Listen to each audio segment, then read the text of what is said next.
Mal. Bonjour. Vladimir Poutine annonce donc que la libération de Mariupol est un succès. En effet, pour l'instant, du côté de Kiev, on n'a pas de déclaration officielle. Pourquoi le président russe, lui, s'exprime aujourd'hui, maintenant, alors que Mariupol n'est pas contrôlé, en tout cas pas complètement à 100% pour le moment? Parce qu'on est aussi dans une communication pour la Russie et que du coup parler de Mariupol, c'est faire état d'un fait côté russe. C'est vrai qu'on sait que la ville en soi a été aujourd'hui quasiment rasée, donc elle est effectivement quasiment tenue par les Russes. La poche de résistance, elle est sur cette usine qui jouxte, qui fait partie de la ville, mais qui est en soi comme un quartier à côté. Donc il communique là-dessus parce que ça lui permet d'avoir d'abord un succès à annoncer en politique intérieure. Il a dans le viseur les célébrations du 9 mai qui sont une grande bataille pour la Russie parce que ça commémore la Seconde Guerre mondiale, donc il faut qu'il annonce un succès. Il sait qu'il remonte le moral des personnes. Quelque part, ça commence à faire rentrer aussi l'idée qu'il y a bien une guerre qui est en train de se jouer au niveau de sa politique intérieure.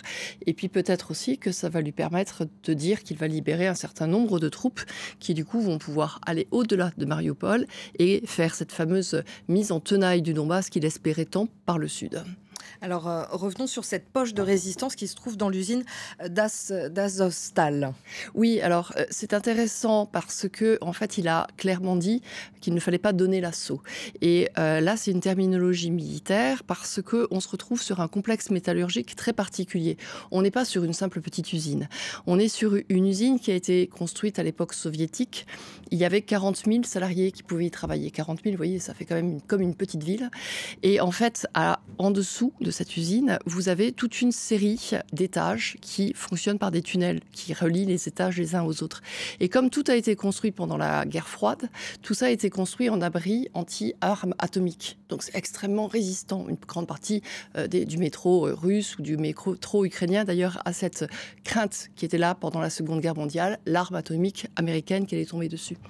Une fois que vous avez vidé cette usine et que vous voyez qu'elle est gigantesque, presque sur 8 kilomètres, et que vous avez des combattants qui sont à l'intérieur avec tout ce système d'étages qui résiste aux bombes, parce que ça ne sert à rien de larguer des bombes par le dessus, ça veut dire que si vous allez les déloger, vous êtes sur un combat qui va être un combat assez spectaculaire parce qu'ils n'ont pas les plans, donc on ne sait pas où débouchent les tunnels. Donc vous pouvez vous dire que vous avez nettoyé une pièce et puis finalement vous allez être attaqué par derrière. Donc il ne les amène pas au combat, ça veut dire qu'il pense à protéger des soldats russes, il ne veut plus avoir des soldats russes morts. Après, qu'est-ce qu'il va faire? En terminologie militaire, quand on demande à des experts, ils disent que quand on se trouve devant ce genre de situation, on l'a déjà fait dans le cadre du Liban. Dans ces cas-là, on coule du ciment, par exemple, dans les tunnels, ce qui du coup ferme en fait les entrées et donc isole complètement les gens qui sont à l'intérieur. Soit ça, soit l'arme chimique, mais on ne voit pas aujourd'hui Vladimir Poutine utiliser l'arme chimique sur un terrain qui a déjà en fait été gagné.